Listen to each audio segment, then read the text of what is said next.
Hi everyone, welcome to No Nonsense Whiskey Dram Slam Live, another Monday evening, so thank you very much for joining me today. Make sure you let yourself be known in the chat and we'll say hello to everyone who's arrived so far. But yeah, hopefully, as we know, you've been watching me for a little while now, we've been having some technical issues with different kinds of softwares and whatnot. I think we've all ironed those out, so this might hopefully be the last time I have to say that at the start of a live stream, but we shall see, we shall see.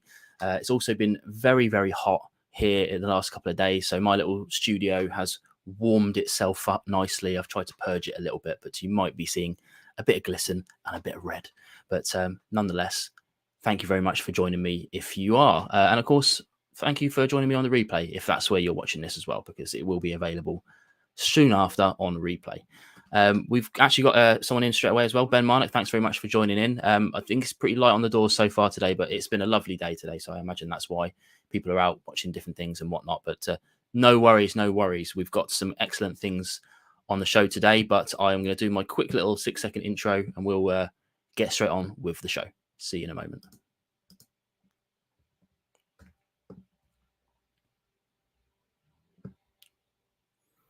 It's funny, every time I press that, I keep reminding myself that I promised that I'm going to put the one with sound on, and then it always comes around to the next one, and I haven't done that yet. But one day I'll do that. One day I won't be so up against it.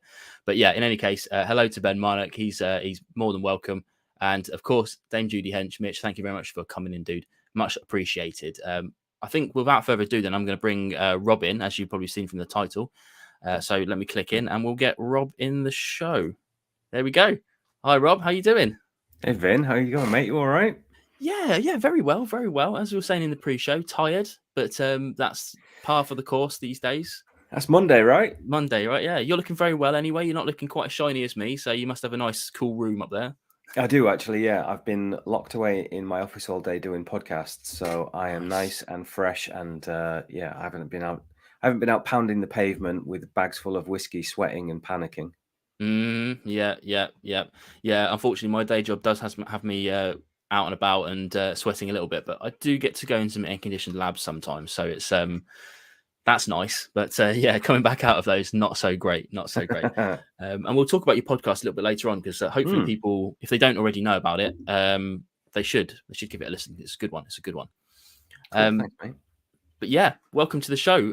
For those that don't know, this is Rob Patchett of Cotswolds. Now, you've been there for a while now, haven't you? 6 years. 6 years. Long old time. But we'll talk about Cotswolds in great detail. You've got a lot of bottles over your shoulder, which we'll be going through. But the first thing I always like to ask people, pretty standard question on these podcasts and things, is basically your whiskey origin story, which I definitely didn't pinch from another podcast that doesn't do anything anymore, Whiskey and Things. But yeah, let us know how you got into whiskey in the first place before you started working for Cotswolds and things like that. Yeah, I mean, whiskey origin story seems to be something that I'm covering quite a lot at the moment, and then I tend to not give mine any thought. But there are two ways you can always do your whiskey origin story. You can say something really cool, like you were just walking in Scotland and you happened upon a distillery and stuff like that. The reality is I probably started drinking Jack Daniels and Coke when I was a kid, and then I had Jack Daniels and lemonade, and I was like, well, that's all right. And then I remember on my 18th birthday, I worked in a tiny little country pub, and this old boy he was like, it's your 18th birthday, I'm going to buy you a dram. And I was like, yeah, all right, because I'm a grown up now. And I think it was an Abelauer of some sort. He gave me an Abelauer, and I took a sip thinking, I drink JD and Coke. I am ready for this. And I nearly had to spit it out because I just thought I'd been poisoned. It was the worst experience ever. And I was like, I am not a grown up, and I am not ready for whiskey. And it took me years and years and years. I went into drinking rum, as one does. And then, do you know what? I just kind of did want to start drinking whiskey. And I don't know about you, but sometimes when you're like, yeah, I'm going to have whiskey, and then you see a brand and you're like, that's the whiskey I'm going to start with. And mine was Ardbeg 10. And that was the worst thing I could have ever done. I was like, is this whiskey? Is this how I've got to persevere? Is this what I've got to go through every time I drink a whiskey? And so, yeah, I polished my way through that, and I enjoyed Talisker after that. And then Old Fashions came on the scene, and I was like, yes, okay, this makes more sense to me. And that seemed to be the more gradual way in which you get into whiskey. Is, you have an old fashioned, and then all of a sudden that's a bit too sweet, and then you dial back the sugar and the bitters, and then all of a sudden you're just bourbon and scotch on ice, and then all of a sudden you're like, okay, I think I get it now. And that's kind of my personal journey, but then obviously I do this professionally. And to be honest with you, I trained as I was a cocktail bartender in Italy for nearly a decade.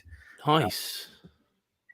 And then I came home, and I had an argument with a woman in my pub that I was running, and it was about wine. And I walked away from that going, I don't know anything about wine. I've spent all this time in Italy, and I have no idea what I was just talking about. So I was like, better sort that out if I'm going to have a decent wine program. So I went and studied with the Wine and Spirit Education Trust, WSET. I did 1, 2, and 3 in WSET. And then I thought being a sommelier would be a great idea. And I went and studied with the Guild of Master Sommeliers, to which I only got the first sort of introductory qualification. I'm not a master sommelier by any way.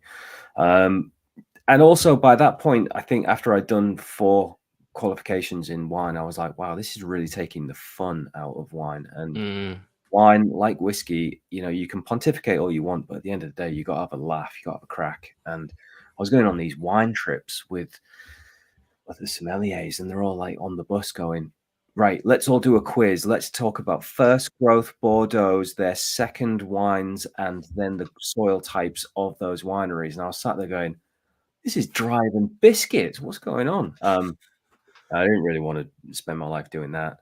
I was working in a wine merchants at the time, and gin was on the boom. The gin was just going bang, bang, bang, bang, bang like that, and whiskey was ticking along. And I threw myself into the gin thing, and whiskey was kind of collateral of that. Starting to learn about a lot of independent bottlings. We dealt with Gordon MacPhail, so learning about Ben Romack, their brands, and all that sort of stuff. But it's really been since I've been with Cotswolds that I've been able to fully immerse myself to the point where I am where I am. And it was their patience, their guidance, their capability to put me on training courses, but also the tolerance and the patience of the distillers to answer my questions, because I had a lot. Yeah. That I got to where I am, really. That's a short version, so I apologize for rambling. No worries at all. That's what we like to do on these live streams. It's all about the conversation and talking, and let us know what you're doing, because you've had you've moved around a little bit in the Cotswolds. Like now you're officially you're the global whiskey ambassador and cask sales manager. Yeah, but I noticed on your LinkedIn that you're also, all of the other job titles are still now until present. So it's like, are you doing all of that in different ways, or are you just a bit of a, they've given you a job title but you just do stuff?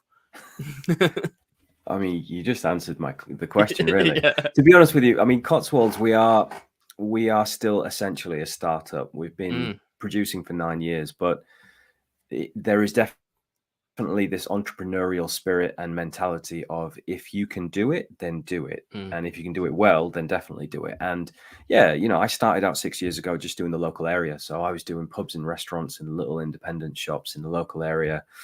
And, you just, if you can show some competence and you can show a willing in equal measure, then in a small startup company, they'll always push and progress you, because that's just the nature of a small business. And we are still, I mean, I know, we're one of the biggest, if not, we technically are the biggest whiskey producer in England. But I always say the Cotswolds in England, yes, we're massive. Cotswolds in Scotland, we're tiny. So, but we're still a small business at the end of the day. And yeah, it is basically a case of, you got to have an entrepreneurial spirit, a can-do attitude, and if you can do it well. And so for me, it was, if they gave me an opportunity, I took it. If they asked me to do something, I did it. And yeah, in the space of 6 years, I was a regional sales guy. I was a national sales guy.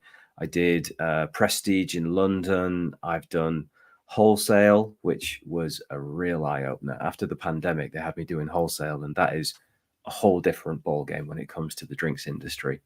And then, yeah, I did a podcast with the Whiskey and Things guys. It was a two-parter, and it got circulated around the board of directors, and they kind of just went, listen, I think this is our ambassador. And they offered me the job. I was like, amazing. Snapped it up straight away. And then, yeah, like global came pretty much straight afterwards. And then last year they said, we'd like you to look at cask sales. And I was like, I would like to look at cask sales. And yeah, I threw myself into that, and I've been selling casks for 10 months now. And it's been a massive eye-opener, but also a huge learning experience. And yeah, that's another side of the, I mean, you've done your own bottling. So yeah, I was going to say, I mean, when I did, yeah, without going, I mean, you can't go into it too deep, but once you start like going into from the consumer side into the cask trading side, it's like the dark web, man. It's like, it's deep, it's dark, it's cutthroat. And we're talking about, I mean, people aren't even like, this is what got me. They're not even trading casks. The casks never move. They're trading bits of paper with the information on that you one day might get whiskey out of, because that might be worthless one day if it leaks or something like that. Yeah, it's nuts. So you're just there's letters of provenance and where they are. I know a guy that started a cask business because he got ripped off too many times. He had like a 40 grand Springbank cask apparently, and when he came to actually find its whereabouts, it didn't exist. Yeah, he just had a really expensive bit of paper. Well, a trick of the darker side of the trade is that they'll insure it for whatever they consider the value of it to be, and then suddenly lose it. So you might get your money back, maybe, if you're lucky, or you might get like the new value of it. But the true value of like a 1992 Springbank that someone bought, like I saw this cask went for, I don't know if you saw this, I did a video on it ages ago, but this syndicate of 20 people or something bought like 20 casks of Springbank in 1993 for £400 a cask each.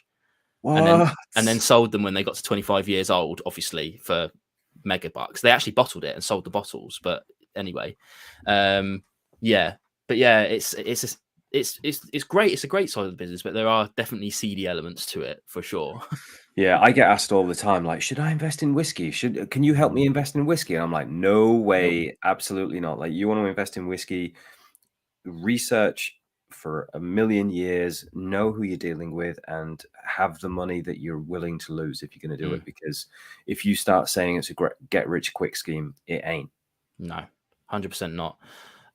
Before we talk about other things, I've just got a few more people in the chat, and I should say as well, as always, people should know, but if they're watching it, ask questions, because I've got my questions, but do chuck out questions. I think Rob likes it when he gets challenged with questions, hard questions. I do, yeah. Like, not in a challenging way. I'm not like, come on. But yeah, I like questions. Yeah, totally. Yeah. So we had just a couple of people saying, hey, Bob Caffin, Boss Wardrops in Menorca, which is cool. I like that, Menorca.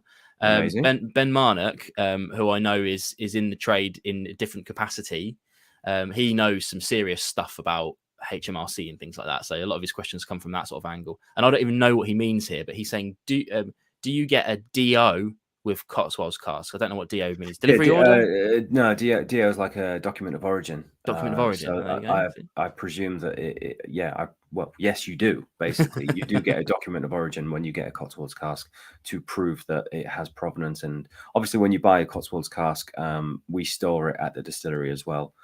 So as long as you're patient, you can always come and visit. I mean, we don't do what some distilleries do, where we set up webcams so you can watch your whiskey. But yeah, you can definitely at least have a DO and come and see your cask, and we'll store it for you. And we have bonded warehouses that are super secure in the Cotswolds, so everything is aging in the Cotswolds as well. But yeah, like I say, it's a real, I mean, as Vin said, it's a real dark industry out there. So we just want to stay as transparent as we do with everything else. Yeah, excellent. And the other thing I was going to say, as soon as you brought it up, the Whiskey and Things podcast, a good story that, because I was there for that recording, of course. And but that was the funny thing about it, because I'm or at least was an avid fan of their podcast, and got to know the guys, and I still talk to Dave a little bit now. Nick's always on cruise ships, so I don't really hear from him much anymore. But Dave, I hear from quite a lot. But I was sitting there meant to be on the podcast with you guys, and I was just like listening to the podcast live. And he told me off. I don't know if you remember that, but he told me off. He said, Vinny, you going to say anything? I was like, oh yeah, I forgot. I was not listening to a podcast. You actually set it all up as well. So technically, I have my job because of you, Vin. There you go. I'll take that. I mean, for me, like a lot of people know, and we talked a little bit before the show, but you were one of the first distilleries that I went to go and visit. In fact, I think you probably were the first distillery I went to visit. But because based on proximity alone, and I remember going to I bought my 2 bottles of whiskey from you before I had the channel. It was just as a fan. And I remember going to the festival. You were there for that, weren't you? I think. I don't think. Yeah, I was. Yeah, we didn't know each other, but I was. You were around. That was a messy festival. Well, so I remember going there, and obviously I've bought 2 bottles of whiskey. We waited for it for 3 years, and me and my friend were like, "Just please be good. Just please be good. Don't be bad." It's a 3-year-old whiskey at the time. That was when NAS was really coming in, and the 3-year-old whiskey. We were all terrified, and we tried it, and we were like, "Oh, thank God!" Yeah, it's so good. I remember the day I was at the distillery, and they were walking around. They just finished the marriage, so we do a 3-month marriage of the technically 3 liquids, and so they were coming around with samples of the whiskey after the marriage. And yeah, I remember being exactly the same. I was like, whether I like it or not, I'm selling this for quite a long time. And I remember tasting it, going, "Oh, thank God, that is fucking beautiful." Yeah, and I've never looked back. And still to this day, Signature is my favorite because, as you can appreciate yourself being there at the beginning, we've been through so much together, and it still just never lets me down. Yeah, it's incredible. Like I've seen, you guys have got and it's obviously, it sounds like I'm blowing smoke, but you guys have got so much right so often, and I see so many other like new distilleries making silly mistakes after you guys have been a good example. Like I'm not going to point fingers at anyone in particular, but like producing blends of other people's whiskey to sell before they've got their own whiskey, but then it not being that good. Yeah, I mean, there's a few models in what a young distillery can do. You can be an independent bottler and set up your own independent bottling with different brands. You can ship in other liquid. Or, I mean, Dan was quite staunch in how he wanted to do it. He wanted to do it through visitor experience, and he wanted to do it through gin and also other small batch products, and build a following that we would always endeavor to not let down by getting silly, if that makes sense. 100%. Now we're 20 minutes in and we haven't actually talked about any liquid yet. Now I know that you've got the Signature in your glass right now. Is that right? Yes. Yeah. Or as I call it, the ultimate Monday to Thursday dram. Monday to Thursday. I like it. Because Jeff Whiskey is asking what the rough age of that is. That's a good segue into what you're drinking right now. Well, first and foremost, Jeff, I know that I owe you a little video snippet, so I don't think I've forgotten about that one, buddy. Keep the pressure on. Yeah, keep the pressure on, because there's a couple of other whiskey bloggers that are after content from me, and I'm useless. Yeah, so not to get around the subject, Signature is resolutely 3 to 4 years old.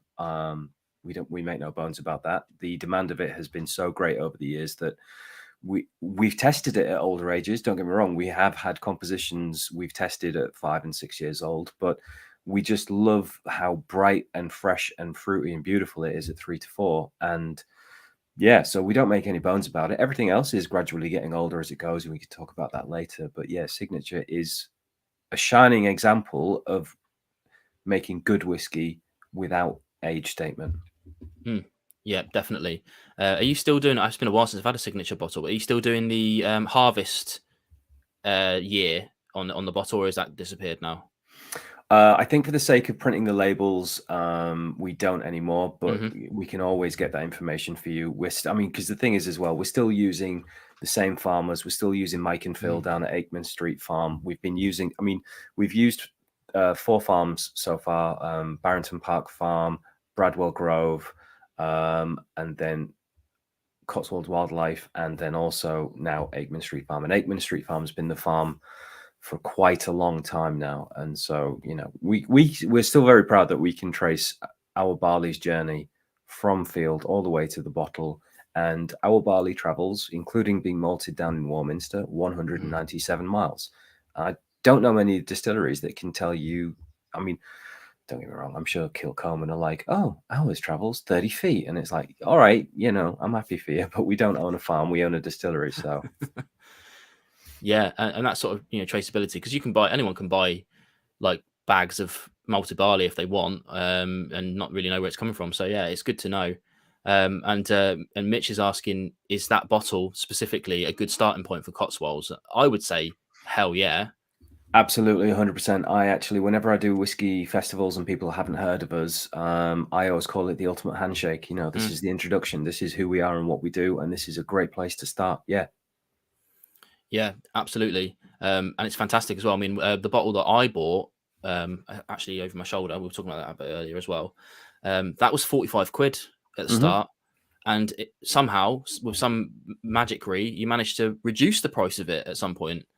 Yeah, we did. Now, I don't want to get political, but there is a duty rise coming in very soon.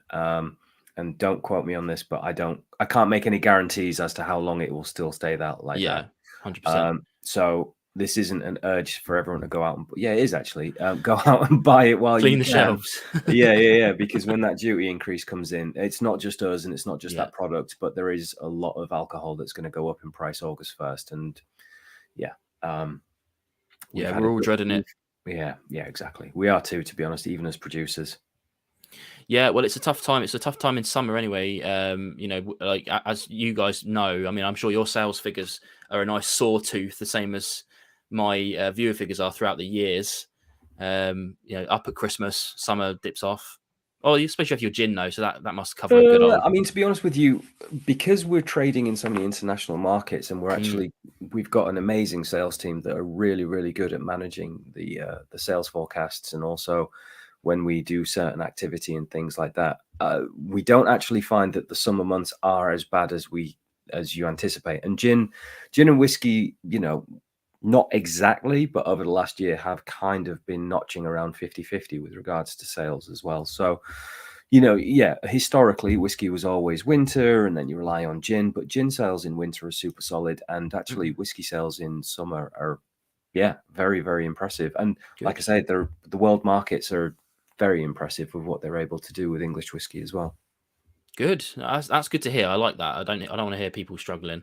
As we were joking earlier, I actually don't have any Cotswolds in right now, which is shocking and disappointing, isn't it? Yeah, well, I'll take that one on the chin. That's my bad. As I said to you before we came on air, you and I don't live that far away from each other, and I was very, very close to just getting in my car and like launching a bottle at your front door. Unfortunately, I didn't, but there is one in the post on its way to you. So. Nice.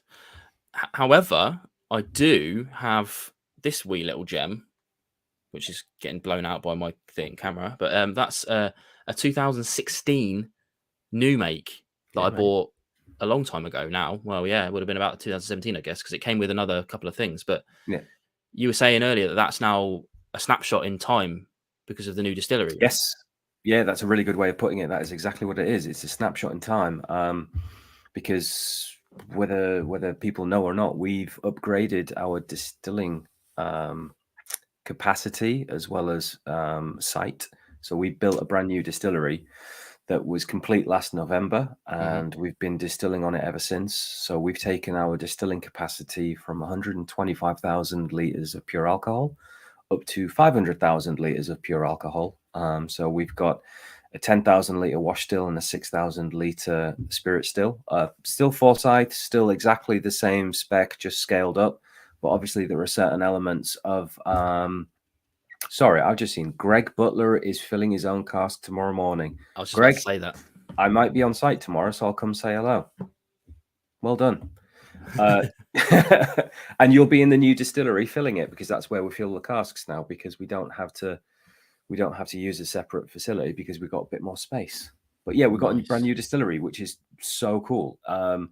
There's been so much learning around it. Nick, Alice, Robin, and Johnny, the distilling team, they basically started distilling as we hit one of the coldest winters we've had in such a long time, and every pipe that could burst did burst. So they joke, but with a grimaced smile, that they had a real baptism of fire in that distillery. Now they know it intimately because they can troubleshoot any problem they've had. But yeah, we've been spirit matching for we got it dialed in about a month ago. But yeah, we've been spirit matching for quite a while, and it's been quite an endeavor, because obviously the first time we did all of this, we did it with the late great Dr. Jim Swan. And he came down and he helped us tweak everything and really finesse all of our distilling and our process and everything. And this time we very much had to do it solo. I mean, luckily, when we did it the first time, Nick Franchino, our production director, was an assistant distiller. And in the course of 9 years, well, he got it a few years ago, but in the course of our time, he's actually been qualified as a master distiller by passing all of his exams and everything. And yeah, between him and Alice and the rest of the team, they've really been able to dial in that process and get the spirit where it needs to be. And yeah, Cotswolds New Make 2.0 is something to behold. It's really exciting. I have to try and get a wee bottle of it at some point. How does that work? Genuine question. Obviously, so it's a different building, but does that count as a different distillery? Can you mix the two spirits together and still call it single malt? And the final part of that massive question, what are you doing with the old distillery? Yeah, 2 parts, 2 answers. Yeah. So basically, yes, you can, because we are still a single distillery. Yeah. Will we? No, probably not. What finished in that distillery, we're going to look at the last few distillations in that distillery and what we're going to do with it in the future, because they will be a snapshot in time in themselves. You know, the last casks to be filled in the old distillery versus all of the new stuff in the new distillery. So I anticipate, you know, things change, but I anticipate that we won't actually mix them anyway.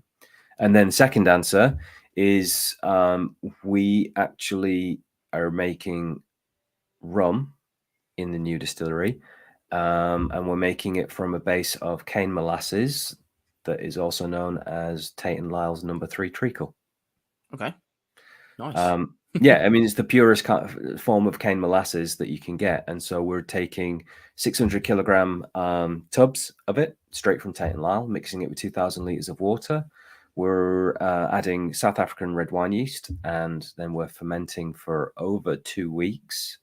And we're putting it through a copper pot distillation, double distillation on those Forsyth beauties, Mary and Janice. And it's super high ester and absolutely amazing. We had Vivian Wisdom from Hampden Estate, or formerly of Hampden Estate, come over last week and do a bit of distilling with us, and he was super impressed with what it is. So you're probably looking at maybe 2025 when that'll actually start coming out onto market. But I can tell you right now, from tasting the spirit, it is mega exciting. Very, very exciting. Cool. Before I forget, there's another couple of questions dropped in. They're doing my job for me tonight, which is good. I love it. But there's a question someone asked me to ask you. They can't watch live. They're going to watch on the replay. And I'm sure this is, if you could have like an FAQ, this is probably the most frequently asked question. But Simon, aka Codger, wanted to know when are they going to see like an actual age statement on a Cotswolds bottle? Never. A solid answer. That's what. Yeah. What I mean, because everyone loves an age statement, but I don't think they're necessary. Especially you look at all those bottles behind you, and every single one of them is stellar. I'm not being sorry. Just to sit here and resolutely say never is a bit of a knobbish way to answer that question. To be honest with you, we always started out as a non-age statement distillery, and the reality of it is that we always find that age statement can actually be a bit of a bind when you're creating flavor. We've managed to not break the fourth wall, but we've got our best-selling whiskey is 3 years old now. Everything else that we've got is aging a lot more, but to then all of a sudden start putting an age statement on stuff kind of goes against what we've done. And then the other element is because of people like yourself, Finn, who were so brilliant at supporting us in the early stages, we don't have a lot of stock from 10 years ago. We're 10 next year. Our 9th birthday is next month. We're 10 next year. Wow. There won't be like this big rollout of a continuous 10-year-old Cotswolds whiskey because people were buying so much in the early days. We were struggling to keep up. So in all honesty, there isn't a lot of 10-year-old stock that could make its way to market. I mean, that's not to say that we're not going to do something. It hasn't been agreed yet, but yeah, that's probably the best answer that I can give you as to why there won't be an age statement, at least in the next few years, simply because it limits us with how we create flavor and we don't have the stock. Absolutely fair, yeah, and why not? Now, Ben Marnock, he's not a question, but he's saying he's going to be there on Saturday as well for a tour. He's obviously coming to visit. He's the guy. He's the HMRC legend. What did he said something earlier? He says, "I am the Wowger savior." Yeah, fair play. So another channel called Dribs and Drams. He's asking. So he's over in near. I think you're near Montreal, aren't you? But he's saying hasn't seen you much over there. Don't know why. I mean, it's Canada, right? So Canada's a tricky one. Canada's kind of like Sweden. If I'm correct, you guys operate on a monopoly system, so it's controlled by the government. We do have a couple of not a couple. We have a couple, as in Greg and Yarka, who import our whiskies into Canada, and I'll try and get some details if you want, Dribs and Drams, so that I can see if I can get you a link as to how you can get something where you are, because obviously if you are in, did you say Quebec? Yeah, I think so. Yeah, I'm not sure. My Canadian geography is poor. Yeah, mine's not amazing. I am going to try and get over to Canada next year at some point. Nice. But yeah, leave that with me. I don't like to say that there isn't an answer to that question. There's just a solution that I haven't figured out yet. So yeah, I'll get back to you on that one. He's also asking. Sorry, Rob, you got something else to say there? I was reading his question just as you were about to say it anyway. So I'll read it out then. It's does the climate age whiskey differently where we are than in some of the further regions of Scotland? I think that's a pretty easy answer, right? Yeah, I mean I'd say that there are nuanced differences. Obviously, our warehouses are essentially just barns. They're not temperature controlled or anything like that. We're 2 degrees south latitude wise than Scotland, so there is a little bit longer summer than you would find maybe. So the best way I can actually answer this is that we've got a bourbon cask in the warehouse on site, filled it in 2017, and it's got Perspex ends on it. So it's technically not whiskey aging in there because it's not 100% in contact with wood, but it does show you the angel share of how much evaporation we've had since 2017, so 6 years. And to be honest with you, I'd say that it's over a third has come out of that cask in 6 years. I know that traditionally in Scotland, I think it's about 2 to 3%. If you take away the initial drink, which is usually about 6% when you put it into a cask. So if you fill a cask, 6% of that liquid will just go into the wood. And then after that, so your first year will usually be in between 8 to 10%. And then after that, so if we think that we're 4%, you do the math, you get it. Yeah. It's enough, and because we've got everything, aging in the Cotswolds now, because historically we couldn't afford a bonded warehouse, so we used to age underneath the Mersey in Liverpool in Plus's rum vaults. But yeah, now we've got everything 100% aging in the Cotswolds, which means that we should get a little bit more of an impact of these hot summers versus cold winters. Make those casks go to work a bit more. Nice. Now, Jeff's asking, and this will lead us on to talk about your actual whiskey a bit, because we've talked about the signature a little. You've been doing lots of releases since, most of which I've tried. He's going to ask which out of all of the bottles is your pick. And I don't know what he means by that, whether that's a personal favourite or something that someone can actually go and buy, because I know some of it's been and gone. Yeah. But maybe a bottle of each of those things.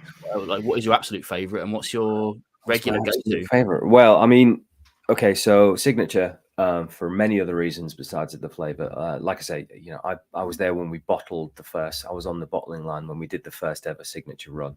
And you only get to bottle your first whiskey once. I've said that multiple times. So signature, and we've gone around the world together. Signature and I, we've got a long-standing relationship, but. One that is not really on many people's radars, unless you've either been to the distillery in that golden moment when it was in the fill your own cask, is Madeira. What we've got aging in Madeira casks, like, quite honestly, that is liquid Victoria sponge cake. It is absolutely awesome. And I have about that much in a bottle downstairs, and I'm not saving it, but I don't go for it as regularly as I do signature. Yeah, well, yeah. I mean, especially when signature's infinitely replaceable. Oh, sorry, guys, I've run out another bottle. Can I have another couple, please? Yeah, yeah, sure. That's how the process goes. But yeah, Madeira is super cool.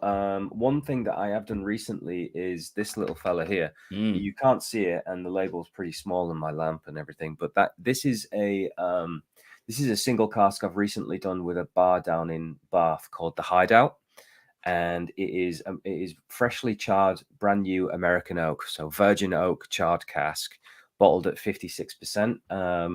And we've done 270 bottles with them, and this is just like liquid banana bread in a bottle. And I was overwhelmed at how good this was. So if you get in touch with the guys in the Hideout in Bath, they've got plenty. They're not selling via a website. They're only selling it via email, but get in touch, because we've only released 2 new char casks previous to this. One was in France, and that went. And then one was a single cask via the distillery, and that went very, very quickly. Like, I think investors snapped up a majority of it. So if you get in touch with the guys down at Hideout, it's info@hideoutbath.co.uk. Ask them about this bad boy, because yes, hell yes. Nice. And I can spy another couple sitting next to that one, that are ones that I've not seen before. What have you got there? So you got the Harvest release we did in September. You had some of that? I don't think so, actually. Which one is it? Is it? So what we're doing now is every autumn, every spring, harvest time, we're doing a collaboration with a local artist. And so this is a painting by Josephine Trotter. Josephine Trotter lives at the top of the hill where we are, and this is her painting. And what we did was we gave this painting to Alice, our whiskey maker, and said, Alice, make this painting into a whiskey. And so she took a combination. Well, she's very smart. She went and got a bit of the older stocks in the warehouse, and she combined 2 different ages of bourbon with some STR and a little bit of peated cask, bottled at 52.5%. And what we'll do is every autumn, every September time, we'll release a different artist and a different composition of casks, so a different blend, if you will. So there's still a few of these available, but as soon as we get the next one coming around, we'll pull it. We would have made more noise about this, but we were going to release it pretty much the day before the Queen died, and decorum. Indeed. So that's why we didn't try and make a big splash around that time. So yeah, and then this guy is something that was very, very special to us. So last year we actually collaborated with Cunard Cruises, and we did a single cask bottling of STR exclusively for Cunard Cruises. And you can get this aboard any of the Queens. And it's absolutely amazing. And I can say on authority that we won't be releasing any single STR casks for a long time now, because we don't have any excess STR aging.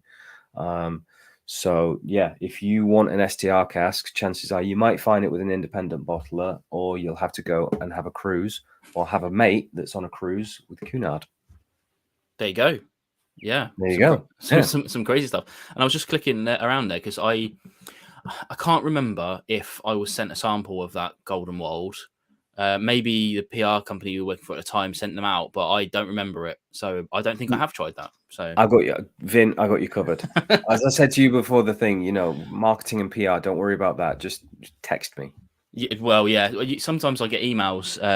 There was I don't know if they still work for you now, but NPR was doing some stuff for you. Yeah. Amanda and Catherine, they're great. Yeah. But I don't like to sidestep them, but sometimes just this is better than those channels. So for sure. And you are 20 minutes away from me. There's no excuse. I know it is. It's bad. I mean, I forget stuff like that because I'm only really set up in here for one, and I really should figure out who is close and actually have proper live streams rather than sort of remote. But it is what it is, right? It is what it is. We will progress. We will progress. Yeah. I do want to ask you about your podcast, but there's a couple more questions rolled in that I don't want to miss. Yeah, let's do it. Ben again is asking what do you think of the English Whiskey Guild and the move to a GI for English whiskey? Geographical indication. So I'm actually on the marketing board for the English Whiskey Guild. Nice. And just a lot of people have said good and bad things about it. Let me just sort of put my personal. I don't speak for the guild when I say this. I speak on my own personal terms. The English Whiskey Guild, I think, is positive simply for the application for a GI is positive. And the reason for that is not to limit creativity, limit producers, make it an exclusive boys club or anything like that. It is for protection of category. And what I mean by that is that when you start thinking about whiskey on a global scale and you start thinking about global markets, the copyright and the infringement of intellectual property and things like that become very, very difficult. And then people can start all of a sudden, calling this English whiskey and that English whiskey, and this is Cotswolds whiskey, and this is Filey Bay, and this is Lakes. What the GI and what the English Whiskey Guild is about retaining and maintaining what the category actually is. And I know it's only a young category right now, but every whiskey category was a young category at one point. All this does is safeguards what this category can be for the future. Because it is such a small category, it also allows for it to be led by quality, not quantity. So I'm sure that there'll be plenty of backlash and other questions about that, but that's just me personally putting my line in the sand on what English Whiskey Guild and what the GI stands for. No, I think it's fair. I mean, like you said, there's definitely two sides to the coin for sure. But for me, I don't think it can hurt because people don't have to be part of it, right? They can do their own thing if they want to do their own thing. Doesn't detract from who they are as English producers at all. And I always think because especially, I mean, I've got the benefit of being down here with all of it going on, and I remember the first, obviously, English distillery out, for the first 100 years or whatever, St. George's, going to festivals and people just laughing. English whiskey, you're having a laugh. Yeah. And then you start trying it, and so at the start, when I was talking to you guys early on, I was sending Cotswolds stuff up to my Scottish friends in blind tastings just to mess with them, and people would go, I'm getting youth, but I don't know what this is, and I have to vote for it like second or third out of these 5 or 6 comparable scotches. Yeah. And when I was telling people, that's Cotswolds, my friend, that's English. And that's where it's proofs in the tasting, right? Proofs in the tasting. I was up in Edinburgh 2 weekends ago for a whiskey festival, and I'm a Yorkshireman. I'm thick-skinned. You can say whatever. You're not going to bother me. And I went up there full on, ready to just take a little bit of a pummeling, and it's okay. It's absolutely fine. We all like a laugh, and genuinely, not a single bad word. In fact, the closest thing to a bad word was I did not want to like this. I did not want to like this. And people just being like super nice about it and going, wow, that's actually really, really nice. And, embracing the fact that good whiskey is good whiskey. Mm-hmm. At the end of the day, you can get into the nuance of the argument that, it's where it's distilled, it's the water you use, it's where you source the barley from, it's the casks, it's the time, it's this, it's that. It's good whiskey is good whiskey. And at the end of the day, as long as you enjoy what's in your glass, that's all that matters. And people were cool about it. Yeah, absolutely. And going back to Jeff's question, my favorite of your lineup that I've tried anyway is, of course, the Founders Stunning Whiskey. I mean, I know it's been a few batches since I tried it once, but Oh no, it's still good. I mean, that's the great thing about STRs; they're so consistent. It's still good, and just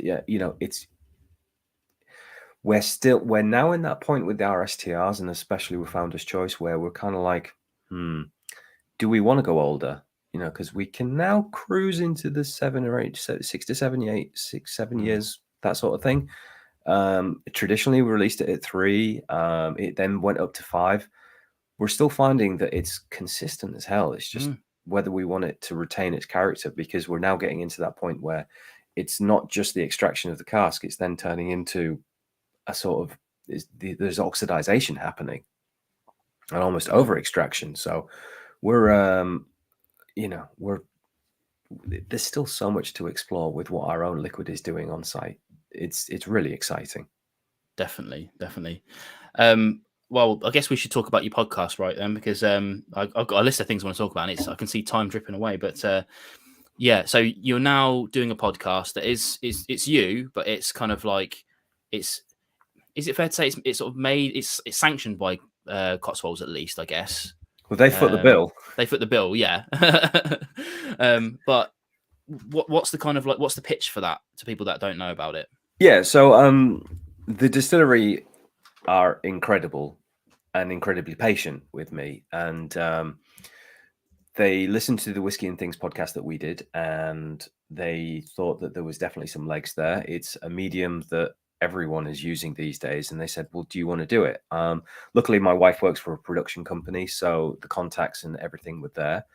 And I sort of just pitched back to the business. I said, listen, I've been around the block talking to people about whiskey forever, and one thing that I always find is that you will always find various people that are into it, various people that are just staunchly against it, and then you got that middle ground where people just go, well, I want to like whiskey, but, and it's the but and what comes afterwards that I was always intrigued about. And it's like, well, but what?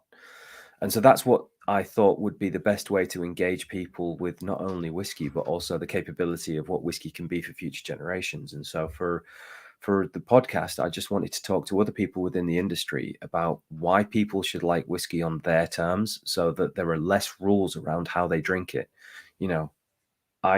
We talked about it, about how we get into whiskey. No one wakes up and goes, Lafroig, that's what I need today. It is all about the fact that you just need to be able to get there on your own terms. And so that's what the podcast is about. I just talk to various people. I've talked to journalists. I've talked to editors of whiskey magazines. I've talked to bartenders. I had an interview today with a chef. I talk to anyone that has a different perspective on why we should all just enjoy whiskey on our terms. Because the more people drinking whiskey, hey, look, how many more whiskey distilleries are there today than there was like 10, 15 years ago? Hundreds. It's mind-boggling. I mean, I sometimes on Twitter I see a distillery pop up that I think, oh, that must be a new distillery in Scotland, but it's not even a new one. It's been around for like 15 years, and I've just never heard of it somehow. Yeah. Oh, I was in Germany the other month. There's 120 whiskey distilleries over there. There's over 100 in France. There's 50 in the UK. All of these distilleries opening. We need more people in the category. We need to put less rules on how you drink it. So I'm not going back into the GI thing, but there needs to be less rules on how you drink it, because if there's all these distilleries coming out into the wood, out into the frame, out into production, and people going, no, you can't drink whiskey like that. It's like, oh, we're going to have a lot of liquid just sat around doing nothing. And whilst I know that's the overall goal of what you do with whiskey, it's got to get drunk at some point by somebody. And if you're just washing out a generation by putting too many rules on how you drink a spirit, what's the point? Yeah, no, I fully agree. And that sort of ties back into what you were saying earlier about whiskey investments, is that a lot of it's based on historical data, which all investments are. Yeah. But in about 10, 15 years time, we're going to be absolutely swimming in whiskey, especially Irish whiskey as a category. We're going to be absolutely swimming in it. Yep. So it's, hopefully, I mean, I'll be okay if nobody else wants to drink it. I'll still be here doing my thing. We're not going to have a shortage of whiskey, No. absolutely not. But I think the more people we can bring to category, the better. Yeah. And you know what? I don't think there should be bound. As long as you're over the age of 18 or 21, wherever you are, and it doesn't affect you emotionally or physically or mentally, then try whiskey, please. We need you. Otherwise, there's just going to be more and more gin distilleries opening. Hey, we're a gin distillery, and I don't dismiss it. I still adore a gin and tonic, but my goodness, anyone that turns around to me and goes, "Yeah, I'm thinking about opening a gin distillery," I'm like, really? Now? Yeah. Of all times? Well, it was one of those. I mean, I genuinely, me and a pal did the maths on a distillery, because a buddy of mine runs a distillery called the Spirit of Birmingham, which is Yeah. relatively new. Amy spoke about him on our podcast as well. Yeah. And I've been to see him. You can't go to the distillery because it's literally an ice still in his garage. Yeah. That I mean, that was what I found fascinating. Is like, how did you pull that off? First of all, but he's really open and honest about it. But it started to get me thinking. I was like, if you can do it, I mean, I've got a garage, and I did look at it, and it's like, it's actually quite achievable. It's just the hoops you have to go through. The legal system you have to make it happen is quite intense. Yeah. And it's like little things. Like, my favorite fact of it all is that to apply for your license to distill, you have to provide them with like a floor plan of what you're gonna do before you've bought anything. So you have to tell them where the still's going to be, where your computers are going to be, where your basins are going to be, where your storage facility is going to be. And then if you don't meet that, or even when you do meet it, you then have to file that again for them to give their final approval. So you don't even get an approval before you've built it. Yeah. And they can still just at the end they can just go no. It's not as easy as everyone thinks. Yeah. But Money helps. Here we are. Money definitely. Well, money still helps even to this day with us. Yeah. We just had our great friends over at Berry Brothers and Rudd invest in us. So I saw that. That's good. Yeah, it's good. They've come in and they're going to help with our international aspirations with regards to distribution, but then also sustainability. They're really sort of helping us push forward our sustainability credentials. And next time you come on site, I'll have to show you. We're basically installing an ETS, an environmental treatment system that will help process our effluent liquid on site, but feed into an ecosystem that basically feeds a nature reserve. Nice. Yeah, Glengoyne. That's quality. Yeah, Glengoyne were the first ones to do it, and I don't think I'm even meant to be saying this publicly, but it's all right. Not many people watch, so don't worry. It looks like there are, but no. I mean, it's all good, but like, yeah, don't worry about it. There's nothing wrong with telling people that we're going to be helping the environment. No. By responsibly treating our own effluent, and by doing so as well, it automatically takes like 250, 300 trucks off the road. Yeah, it's not a bad thing. Yeah, because when you, I mean, I don't know the facts and figures. I'm just sort of going by what someone told me, but the actual act of distilling, getting grain into your glass, so to speak, is not really that great for the environment, carbon footprint wise. Overall, no. I mean, let's be completely honest about harvesting, then malting, the amount of water used for malting, the transportation of malted barley, the heat and the water it takes to actually just make a mash, let alone a distillation, and then the waste, the spent lees, the pot ales, and then any excess liquid, casks. There's only so many trees, so if you dig down into it, it's not amazing. So anything that us as a new distillery can do to make sure that we have been responsible for our process is hugely important. Yeah, massively so. Yeah. I guess one of the last things I wanted to talk to you about then, tying back into what we were talking about with Greg earlier about filling his private cask tomorrow. Cask Sales. Cask Sales, yes. So I've dabbled a little bit in cask sales. I don't think I'm quite ready to drop on a big massive Cotswolds barrel, but what does it look like from a consumer point of view? So we've only just started actually. So I do more of the aged stock. So I sell aged Cotswolds whiskey, but we do Okay. sell freshly filled casks as well. There's a brochure on request on our website, and essentially, yeah, we're selling. You can do a bourbon cask, an STR cask, or a sherry hogshead. And the prices range. I think it's 5.5 for a bourbon, 6.5 for an STR, 7.5 for a and that is duty suspended. That is 5 years of aging in the warehouse. But I'm already eyeing. I'm buying a house literally within a month. But good time. Well done, Rob. But I am eyeing up a bourbon cask because I have this personal narrative because I think that our stuff long term in bourbon is just beyond belief. I've got a little. Where is she? No, I've got a little cask sample. I'm not gonna. I'm going to show you the color. I'm going to show you the color. Yeah, I was going to turn it around. Yeah, I'm trying. Anyway, but that is a bourbon cask sample from the 900s, and it's just like creme brulee in the glass. Like, honestly, it's absolutely sensational. So whilst sherry casks are what most people would go for because it is that preferred style, the deep color, deep intense flavor. If you've got the patience, our liquid in bourbon is just phenomenal, and that's the cheapest option as well. Yeah, so it depends what you want out of it. It really, really does. It depends what you want out of it. All I know is that we are safeguarding our future as best possible, like any other businesses right now.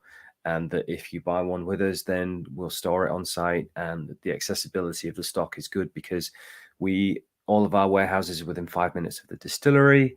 So, we can get you samples and things like that. So, I'm not saying that you should spend money you don't have on something that you don't need, but if that is something that anyone interested in, then get in touch. Yeah, there's a big thing on your website, I think, where you can download the brochure for that, or is it on request, like you said? But yeah, either way, it's gettable. It is achievable. I'm having your favorite, Vin. I liked it. I liked it. Yeah, if I remember rightly, what I said about it was that the gulf between the sort of more premium end, the 65 quid range, and the signature, I felt like that one there should have been a bit further. The right side of 50 quid, let's say. I mean, to be honest with you, like I said, I'm thick-skinned, and when I was like, it's Vin's opinion, That's it.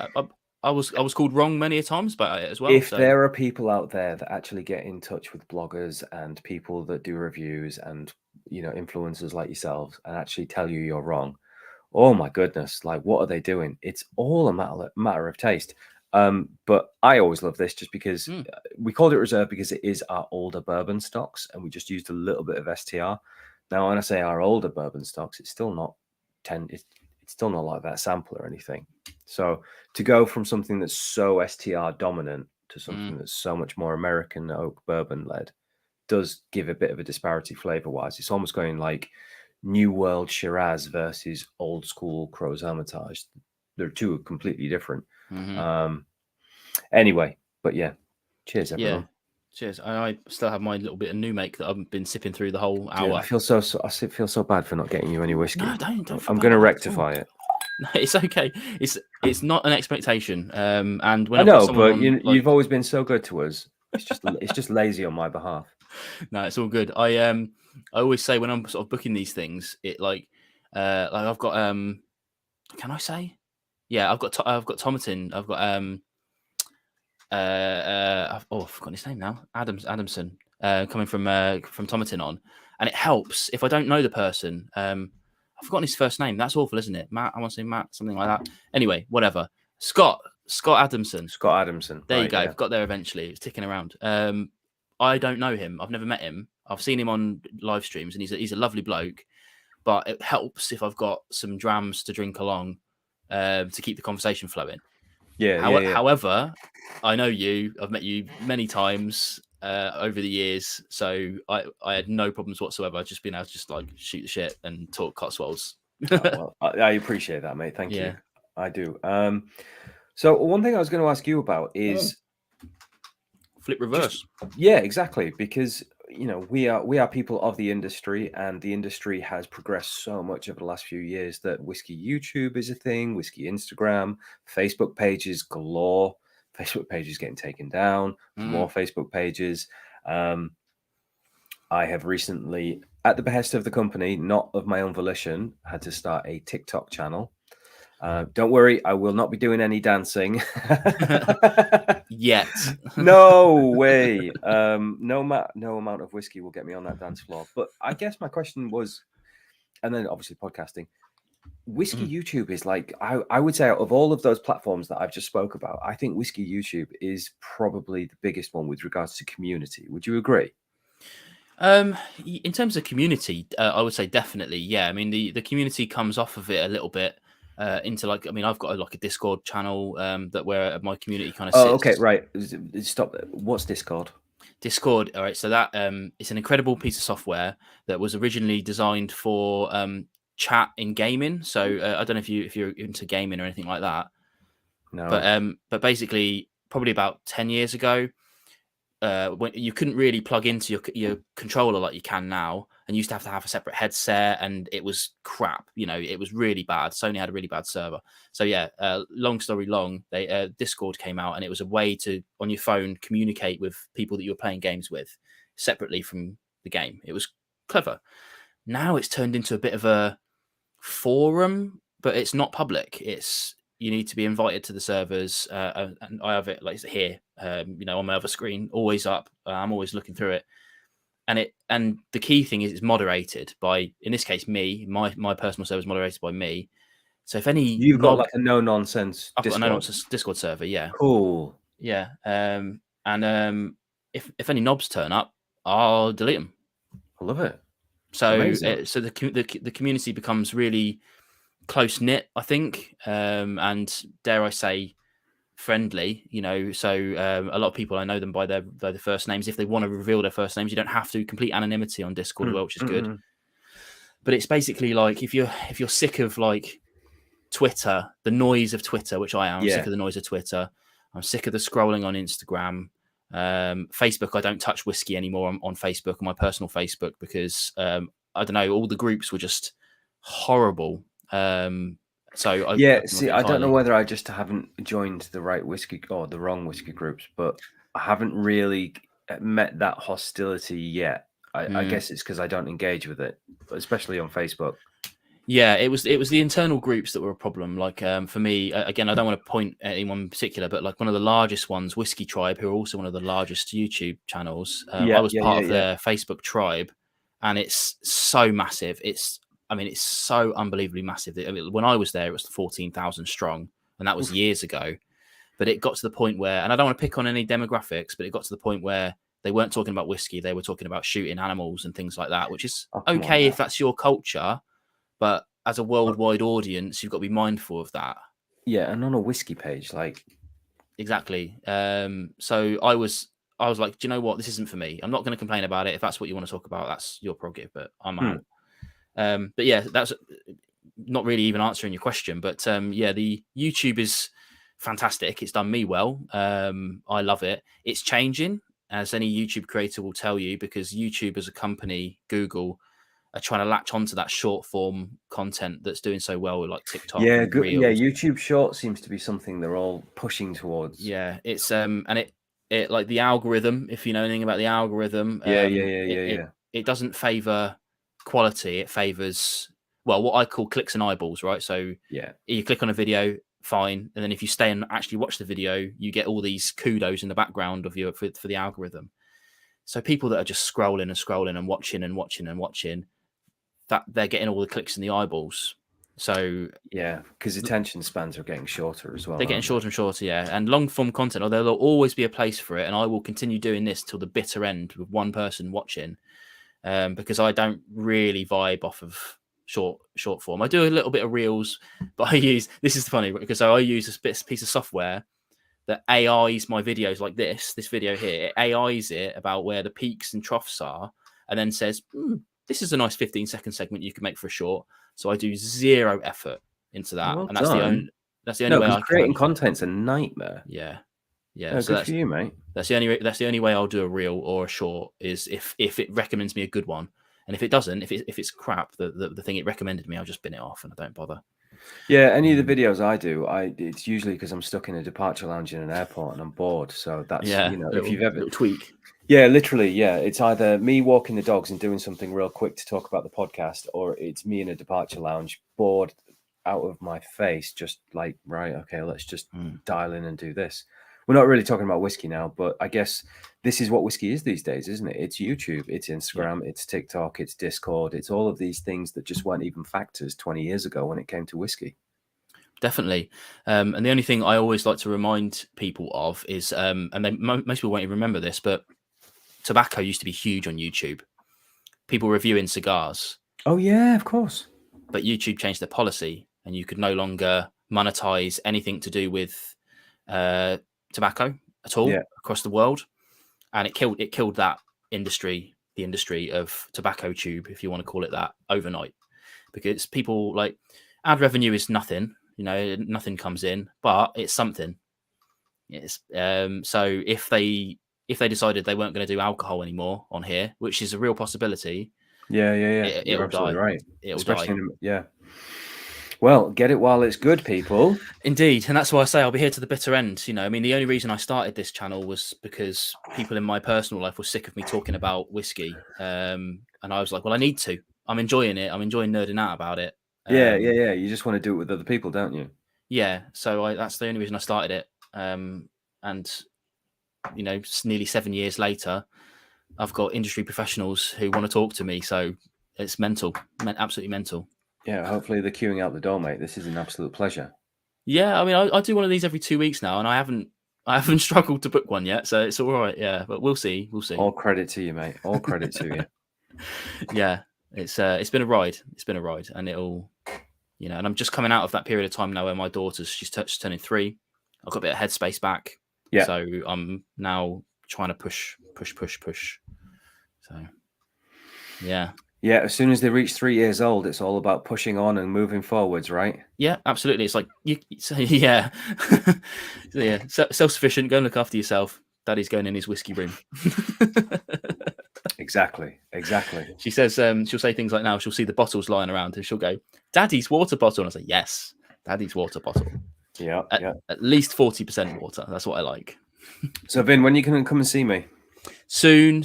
I am. I'm not very good about it, but yeah, soon. I need to. All right, we only have one car. True story. I only have one car, so we need to figure out a way. If that's the case, then let's go offline and figure out something else because you're only 20 minutes away from me. So you needing a car is not a thing. Yeah, I do need to come down to you because I haven't seen your new distillery yet. I saw the new bottling hall, but I didn't see the new distillery. New distillery, obviously new bottling hall, blending room that we've been in, and there's something else that I'm working on that I can't talk about, but which I will find out about. Yes, you will. Yes, you will. Yes, you will. But it's super cool. Because I missed when I was recording that podcast with you. If your memory's good, I had to leave because I had to leave. You missed out on bourbon. You missed out on reserve, which probably was for the best. Well, happy to try it. But I didn't know what they were before I left, and I didn't find out what they were until the podcast came out. And I was gutted to miss out on trying. Yeah, and then obviously we've got the next harvest release coming out in September. There's a couple of little single mingles coming out in between then. Yeah, so just stay in touch. Don't worry. I mean, not to say anything bad about PR or marketing or anything, but just stay in touch. Yeah, for sure. We should, and I will be down. I promise. I swear it. Good on you, mate. Good on you. Ben's offering to pick me up on Saturday. There you go. There's too many offers. Short notice, Ben. Short notice. I know. I need to plan it in like months, weeks in advance. What I do is I sneak things into our joint calendar. Me and my wife. I sneak it in like 3-4 weeks in advance. I go, yeah, it's in the calendar. I told you about it like 3 weeks ago. That's the plan. Of all places to admit that, Vin, is this really the best place? Please, she doesn't watch this. Okay, I trust you. No, she knows I do that as well. Oh well, yeah. That's all right. Brilliant, mate. This has been an absolute pleasure. Like absolute pleasure. I really do appreciate you inviting me on here, and people in the chat section have been super nice and really cool. So again, thank you so much.